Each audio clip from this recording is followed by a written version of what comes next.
Hi viewers, ಎಲ್ಲರೂ ಹೇಗಿದ್ದೀರಾ? ಎಲ್ಲರೂ ಚೆನ್ನಾಗಿದ್ದೀರಾ ಅಂತ ಭಾವಿಸ್ತಾ ಇವತ್ತು ಗಿಣ್ಣು ಮಾಡ್ತಾ ಇದ್ದೀನಿ ನಾನು.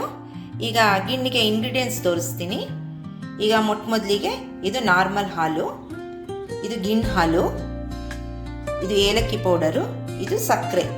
ಈ 4 ಇಂಗ್ರೀಡಿಯೆಂಟ್ಸ್ ಬಳಸಿ ಗಿಣ್ಣು ಮಾಡ್ತಾ ಇದ್ದೀನಿ. ಈಗ ಮೊದಲಿಗೆ ಈ 1 ಗ್ಲಾಸ್ ಗಿಣ್ಣು ಹಾಲಿಗೆ 3 ಪಟ್ಟು ಗ್ಲಾಸಷ್ಟು ನಾರ್ಮಲ್ ಹಾಲು ತಗೊಳ್ತೀನಿ ನಾನು. ಆಯಿತಾ? ಈಗ ಪಾತ್ರೆಗೆ ಮಿಕ್ಸ್ ಮಾಡೋಣ ಬನ್ನಿ. ಈಗ ಗಿಣ್ಣು ಹಾಲು ಹಾಕ್ತಾ ಇದ್ದೀನಿ. ನಾನು 2 ಗ್ಲಾಸ್ ಗಿಣ್ಣು ಹಾಲು ತಗೊಂಡಿದ್ದೀನಿ, ಹಾಗಾಗಿ 6 ಗ್ಲಾಸು ನಾರ್ಮಲ್ ಹಾಲು ಹಾಕ್ತೀನಿ ನಾನು.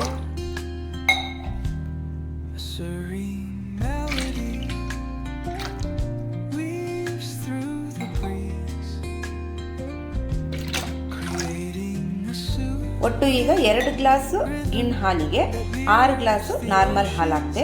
ಹಾಗಾಗಿ 1 ಗ್ಲಾಸ್ ಗಿಣ್ಣು ಹಾಲಿಗೆ 3 ಸ್ಪೂನಷ್ಟು ಸಕ್ಕರೆ ಹಾಕ್ತೀನಿ. ಹಾಗಾಗಿ ನಾನು ಇಲ್ಲಿ ಒಂದು ಬೌಲಲ್ಲೇ ಸಕ್ಕರೆ ಹಾಕಿಟ್ಕೊಂಡ್ಬಿಟ್ಟಿದ್ದೀನಿ. ಒಟ್ಟು 24 ಸ್ಪೂನು ಸಕ್ಕರೆ ಹಾಕಿದ್ದೀನಿ. ಲಾಸ್ಟಿಗೆ ಏಲಕ್ಕಿ ಪೌಡ್ರ್ ಹಾಕ್ಕೊಂಡ್ಬಿಡೋದು. ನಂತರ ಇದನ್ನು ಚೆನ್ನಾಗಿ ಸಕ್ಕರೆ ಕರಗುವ ತನಕನೂ ನಾವು ಚೆನ್ನಾಗಿ ಈ ಥರ ತಿರುಗಿಸ್ಬೇಕು. ಸಕ್ಕರೆ ಸ್ವಲ್ಪನೂ ಇದಾಗಿರಬಾರ್ದು, ಫುಲ್ ಚೆನ್ನಾಗಿ ಹಾಲು ಜೊತೆ ಕರಗ್ಬಿಟ್ಟಿರಬೇಕು ಸಕ್ಕರೆ.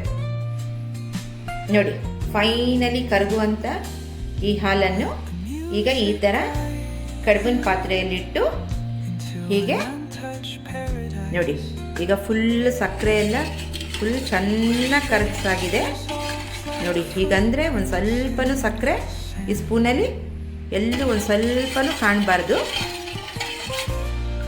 ಈ ಥರ ಚೆನ್ನಾಗಿ ತಿರುಗಿಸಿ ಆಮೇಲೆ ಲಿಡ್ ಹಾಕ್ಬಿಡ್ಬೇಕು. ಈಗ ಒಂದು ಸ್ವಲ್ಪ ಕ್ಲೀನಾಗಿ ಇಡಿ ಈ ಥರ ಇಟ್ಟ ನಂತರ ಒಂದು 20 ನಿಮಿಷ ಬೆಂದರೆ ಹಲ್ವಾ ಟೈಪ್ ಆಗುತ್ತೆ ಇದು ನೋಡಿ. ಹೀಗೆ ಲಿಡ್ ಮುಚ್ಚಿಬಿಡೋದು. ಈಗ ಒಂದು 20 ನಿಮಿಷ ಬೇಯಕ್ಕೆ ಬಿಡಬೇಕು ಇದನ್ನ.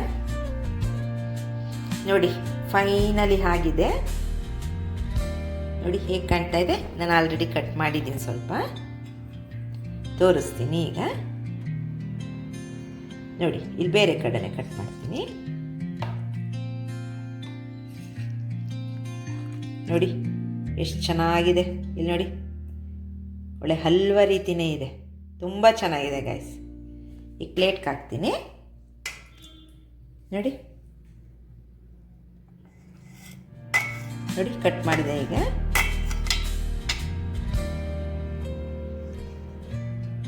ನೋಡಿ ಎಷ್ಟು ಚೆನ್ನಾಗಿದೆ. ತಿನ್ನಕ್ಕಂತೂ ತುಂಬ ಚೆನ್ನಾಗಿರುತ್ತೆ ಗೈಸ್. ಒಂದ್ಸರಿ ನೀವು ಎಲ್ಲ ಟ್ರೈ ಮಾಡಿ, ಮನೇಲಿ ಮಾಡ್ಕೊಳ್ಳಿ, ತಿನ್ನಿ.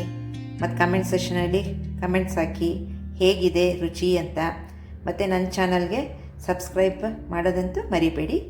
ಓಕೆ, ಬಾಯ್ ಬಾಯ್.